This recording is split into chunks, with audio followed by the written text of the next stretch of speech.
तो आज थी ज़िरवा की अपनी नानू के घर से वापसी। तो जी यहाँ पे ज़िरवा ने सबको बोला अल्लाह हाफ़िज़ और फिर हम वापसी के लिए रवाना हो गए। अस्सलाम वालेकुम, मैं हूँ ज़िरवा की मामा और मैं सारा दिन इसकी बिखरी हुई चीज़ें उठाती हूँ।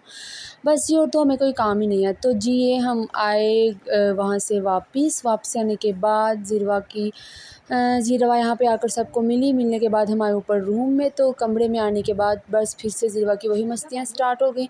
ज़िरवा ने यहाँ पे मामा को खूब तंग किया क्योंकि सफ़र से काफ़ी थके हुए थे, नींद भी बहुत आ रही थी, लेकिन ज़िरवा ने जो है वो बिल्कुल भी नहीं सोने दिया। सारी दोपहर ये ऐसे ही घूमती रही।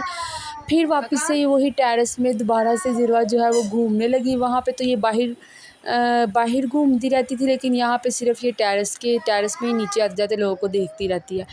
जी तो इसके बाद ज़िरवा को मैंने रेडी किया नीचे जाने के लिए। नीचे ही अपने दादा के साथ लेकर आई ढेर सारी चीज़ें। आकर इसने फिर चीज़ें खाईं और चीज़ें खाने के बाद ज़िरवा थोड़ी देर के लिए सोई और सो के उठने के बाद जी ज़िरवा की दादों के कमरे में मस्तियाँ स्टार्ट हो गई। तो यहाँ पे जी ज़िरवा को थोड़ी देर खेलने के बाद फिर मैं ऊपर कमरे में लेकर आई। तो कमरे में लाने के बाद ज़िरवा को सोने के लिए रेडी किया। आज के लिए इतना ही, मिलते हैं कल वाले व्लॉग में। अल्लाह हाफ़िज़।